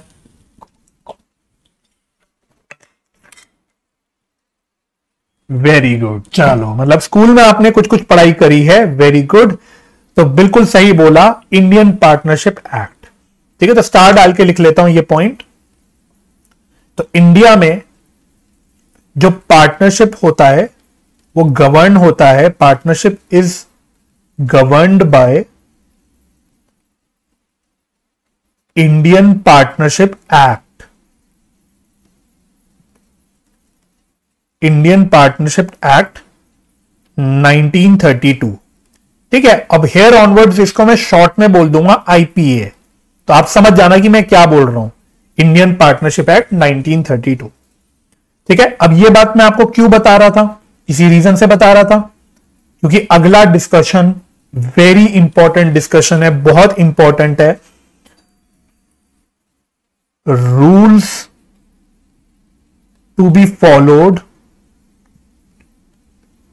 When partnership deed is silent और नॉन एग्जिस्टिंग। तो कुछ अकाउंटिंग पॉइंट ऑफ व्यू से मैं आपको अब रूल्स बताऊंगा जो फॉलो होते हैं अगर पार्टनरशिप डीड साइलेंट होता है। This is very very important, बहुत इंपॉर्टेंट है ये आपके लिए जानना। और ये रूल्स कहां लिखे हैं भाई? इंडियन पार्टनरशिप एक्ट में, इंडियन पार्टनरशिप एक्ट में। तो कुछ गिनी चुनी बातें ही लिखवाऊंगा, ऑफकोर्स सारी बातें नहीं लिखवाऊंगा, जो आपके लिए रेलिवेंट है, आपके चैप्टर के लिए रेलिवेंट है कि भाई अगर पार्टनरशिप डीड साइलेंट है या है ही नहीं तो क्या रूल्स फॉलो होंगे। ठीक है, जैसे मैं बताता हूं, पहला फर्स्ट लिखो प्रॉफिट शेयरिंग रेशियो। मैंने आपसे बोला था कि पार्टनरशिप डीड में प्रॉफिट शेयरिंग रेशियो लिखी होती है कि हम किस रेशियो में प्रॉफिट शेयर करेंगे। अब मानो पार्टनरशिप डीड में मैंने लिखा ही नहीं कि प्रॉफिट शेयरिंग रेशियो क्या होगा, तो अब उस केस में आपको फिर इंडियन पार्टनरशिप एक्ट की सुननी पड़ेगी जो कि बोलेगा कि भाई प्रॉफिट शेयरिंग रेशियो इक्वल होगा, प्रॉफिट शेयरिंग रेशियो इक्वल होगा। सिमिलरली मैंने आपसे इंटरेस्ट ऑन कैपिटल की बात करी थी कि भाई पार्टनर जो कैपिटल कंट्रीब्यूट करता है उस पर उसको इंटरेस्ट भी मिल सकता है। तो अगर पार्टनरशिप डीड में इस इंटरेस्ट ऑन कैपिटल के बारे में कुछ नहीं लिखा तो क्या होगा? तो उस केस में no interest on capital to be allowed, no interest on capital to be allowed. इसका मतलब अगर पार्टनरशिप डीड में इंटरेस्ट ऑन कैपिटल के बारे में लिखा है तभी उसकी बात करना, अगर नहीं लिखा है तो इंटरेस्ट ऑन कैपिटल की कोई बात नहीं होगी। बिल्कुल सेम वे में मैंने आपसे पार्टनर की रेम्यूनरेशन के बारे में बात करी थी, यानी उनकी सैलरी कमीशन कितना दिया जाएगा। लिख लेता हूं सैलरी कमीशन। तो कभी कभी पार्टनर्स को हम सैलरी भी देते हैं, कमीशन भी देते हैं। अगर पार्टनरशिप डीड में लिखा है तो उस हिसाब से देंगे, अगर नहीं लिखा है तो फिर कोई भी सैलरी कमीशन की बात नहीं करना, कोई भी रेम्युनरेशन की बात नहीं करना। No remuneration to be allowed, कोई भी रेम्युनरेशन वगैरह हम नहीं देंगे। इसी प्रकार से मैंने आपको बोला था, इंटरेस्ट ऑन ड्राइंग्स की बात करी थी, इंटरेस्ट ऑन ड्राइंग्स कि पार्टनर्स ड्राइंग्स करते तो उस पे उनसे इंटरेस्ट चार्ज किया जाता है। तो अगर डीड में लिखा है कि इतने परसेंट पे चार्ज करो, इस रेट के हिसाब से चार्ज करो, तो वेल एंड गुड। अगर डीड में नहीं लिखा है तो क्या होगा? No interest will be charged. फिर मत बात करना। बात समझ में आ रही है? तो ये कुछ इंपॉर्टेंट बातें हैं जो आपको पता होनी चाहिए कि अगर पार्टनरशिप डीड साइलेंट है तो क्या। ठीक है, ये फोर्थ पॉइंट है।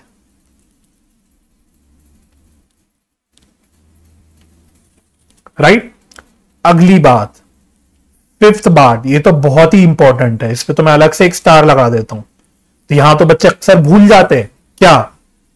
Interest on loan, interest on loan advanced by partner to firm.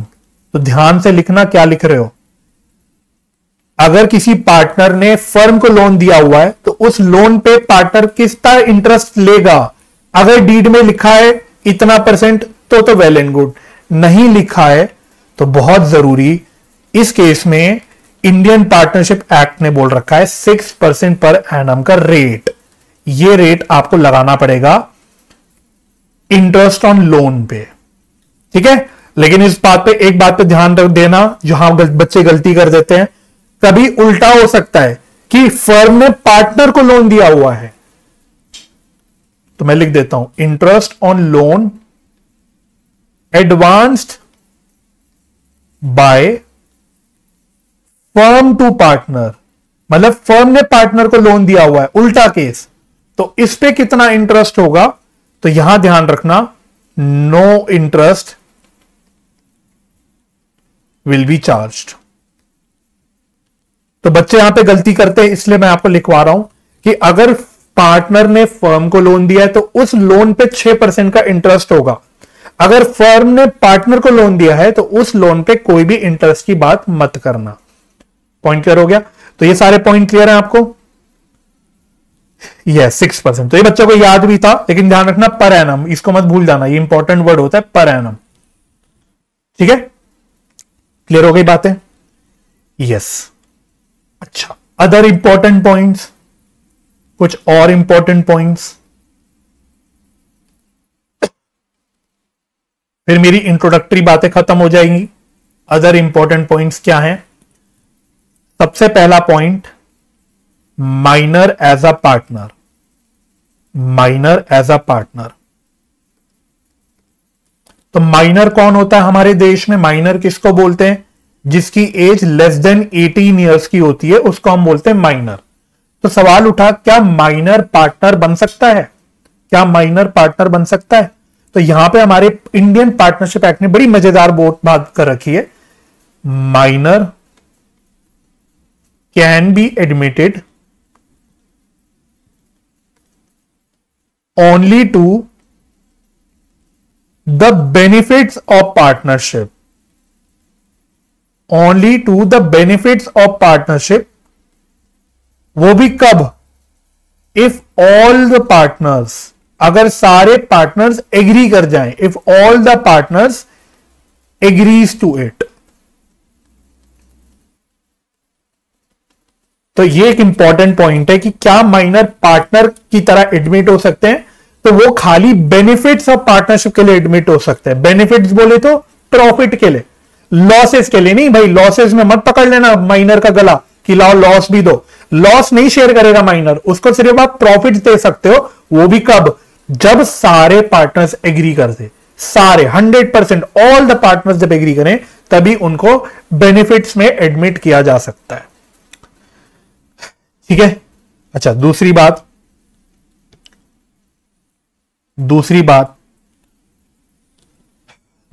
लिखना, ये इंपॉर्टेंट है, थोड़ी सी इंपॉर्टेंट बात है।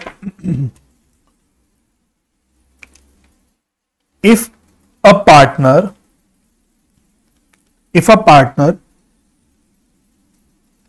कैरीज ऑन अ बिजनेस, अगर एक पार्टनर बिजनेस कैरी करता है इन कॉम्पिटिशन विद द फर्म, जो डायरेक्ट कंपटीशन में है फर्म के बिजनेस के, विदाउट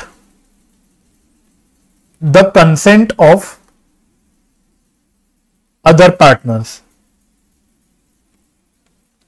तो क्या लिख लो, अभी समझाता हूं कि क्या पॉइंट है ये। Then profits earned from such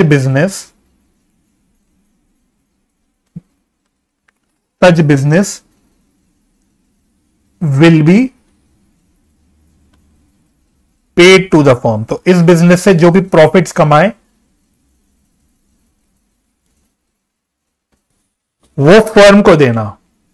लेकिन ध्यान रखना, अगर इस कॉम्पिटिटिव बिजनेस में लॉस हो गया तो क्या लॉस भी बियर करेगी फर्म?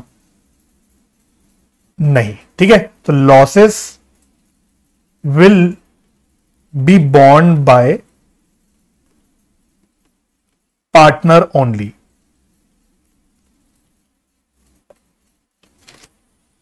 तो ये मैं आपको समझाता हूं ये पॉइंट क्या है। देखो, मानो दो पार्टनर्स थे एक्स और वाई, दो पार्टनर्स थे एक्स और वाई, दोनों डॉक्टर्स थे और दोनों पार्टनरशिप फॉर्म में एक क्लिनिक चला रहे थे। क्या चला रहे थे? एक क्लिनिक चला रहे थे। अब वाई थोड़ा नालायक किस्म का इंसान है। वाई ने चुपचाप क्या किया, वाई ने अपने घर में एक प्राइवेट क्लिनिक भी खोल दिया।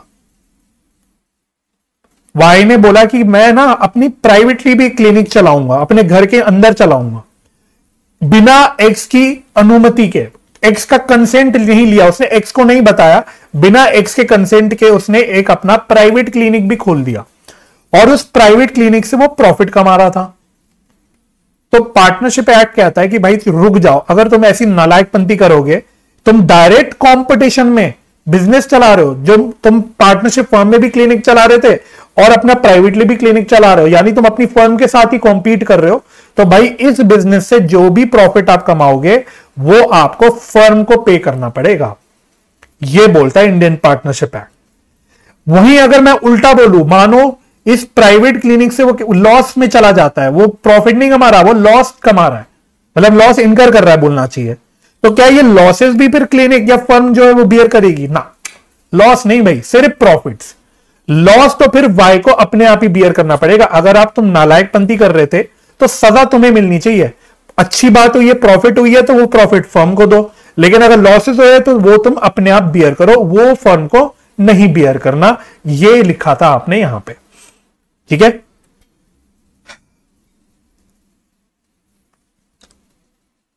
देखो अब वही बात है ना अरमान, अभी देखो टेस्ट की बात क्यों कर रहे हो मैं जब कुछ समझा रहा हूं। देखो यही बात है। फिर देखो आप अपने आप को डिस्ट्रैक्ट कर गए, आपने मेरे को भी डिस्ट्रैक्ट कर दिया, तो ये बिल्कुल मत करना अरमान, ठीक है जी। तो जो चल रहा है पहले उसको चर्चा करो, बीच में ये सब मत डालो कि टेस्ट का क्या शेड्यूल रहेगा, इधर उधर की बात है। तो ये सब पूछने के लिए मैंने आपको मौका दिया था पहले, आपने तब नहीं बोला मुझसे। अब नहीं, अब आपको यहां पे जो मैं पढ़ा रहा हूं उस पर फोकस करना है, ठीक है। अब मैं ये सब चैट्स नहीं पढ़ूंगा, मैं पहले बता दे रहा हूं। जो डिस्ट्रैक्ट करने वाली चैट्स होगी मैंने एक बार पढ़ ली, अब मैंने आपको बोल दिया मैं ये सब इग्नोर करूंगा, ठीक है। हाँ, अगर कंपटीशन में नहीं है भाई, उसने बोला मैं घर से ग्रोसरी स्टोर चला रहा हूं, तो फिर कोई दिक्कत नहीं, फिर कंपटीशन नहीं है ना।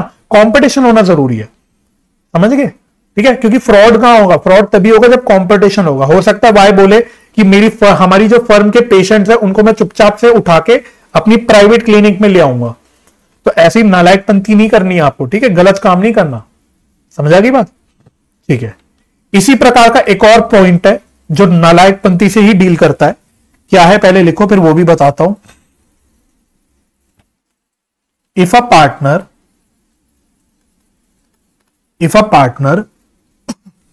अर्न्स प्रॉफिट, अगर प्रॉफिट अर्न करता है पार्टनर फॉर हिमसेल्फ, अपने लिए, खुद के लिए, for himself from any transaction of the firm or from the use of firm's property,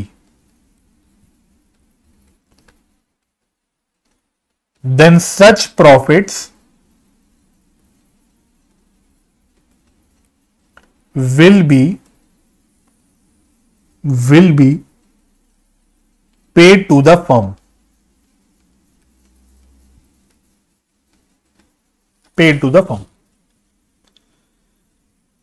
ठीक है, तो ये भी मैं एक छोटे से एग्जाम्पल से पॉइंट समझाता हूं आपको कि क्या पॉइंट है। तो फिर से वही बात लेते हैं भाई, मानो एक्स है और वाई है और दोनों पार्टनरशिप में बिजनेस कर रहे हैं। ठीक है, अब पार्टनरशिप में इनके पास मानो कैश पड़ा हुआ है, 1 करोड़ रुपए का कैश पड़ा है जो भी खाली पड़ा है, जिसको कभी कोई यूज नहीं हो रहा है।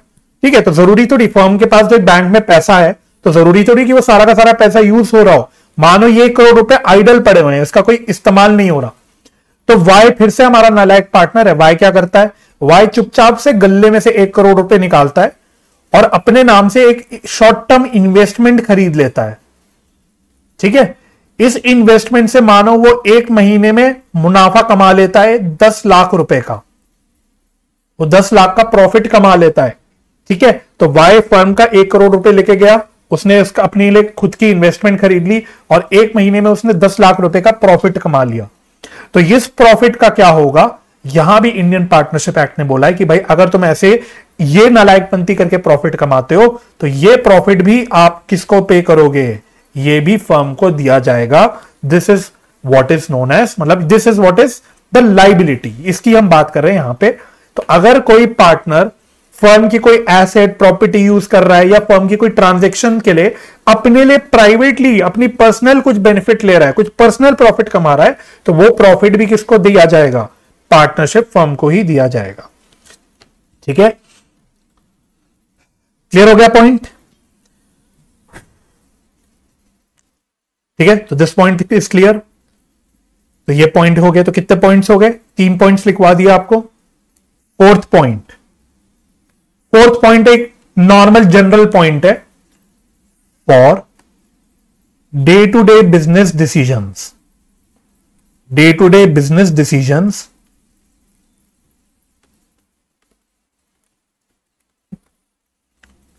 Majority rules applies. ठीक है, तो day to day business decision के लिए मेजॉरिटी रूल चल जाएगा कि भाई अगर 3 पार्टनर है एक्स वाई और जेड और तीनों सोच रहे थे कि हमको रॉ मटेरियल खरीदना है, तो रॉ मटेरियल हम किससे खरीदे, क्या हम ए से खरीदें कि रॉ मटेरियल बी से खरीदे। तो एक्स और वाई ने बोला कि भाई रॉ मटेरियल ए से खरीदो, जेड ने बोला रॉ मटेरियल बी से खरीदो। तो अब किसकी मानी जाएगी कि भाई ए से खरीदे कि बी से खरीदे, इस केस में फिर मेजॉरिटी की मानी जाएगी। तो मेजॉरिटी कहां पे है, ए पे है, तो इसलिए इस केस में फिर ए से ही खरीदा जाएगा। तो बस एक छोटा सा पॉइंट है कि कभी क्वेश्चन में ऐसा कुछ पॉइंट आ जाता है कि बताओ इस केस में क्या होगा, तो आपको फिर ये बताना है। ठीक है,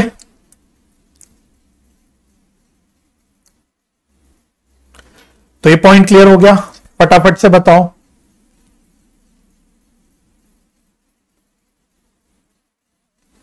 इज द पॉइंट क्लियर?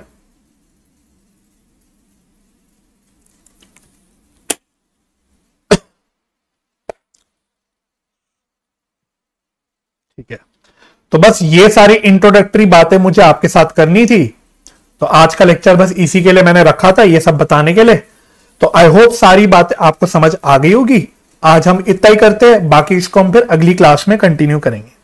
ठीक है, तो अब अगली क्लास से बच्चों थोड़ा सा मतलब तैयार हो जाना कि अब हम धीरे धीरे स्पीड पकड़ लेंगे। ठीक है, आज तो चलो पहली क्लास थी तो मैं थोड़ा नॉर्मली चल रहा था, ज्यादा टेंशन नहीं दे रहा था आपको, लेकिन अगली क्लास से फिर अब धीरे धीरे हमारी स्पीड भी बढ़ेगी, हमें फास्ट फास्ट चीजें करनी होगी। ठीक है, तो तब तक इस पॉइंट्स को रिवाइज कर लेना। अगली क्लास में मैं आपके किताब के इन्हीं पॉइंट्स के ऊपर कुछ क्वेश्चंस दिखा दूंगा और फिर हम लोग फिर आगे की मुद्दे की चर्चा करनी शुरू करेंगे। चलो जी।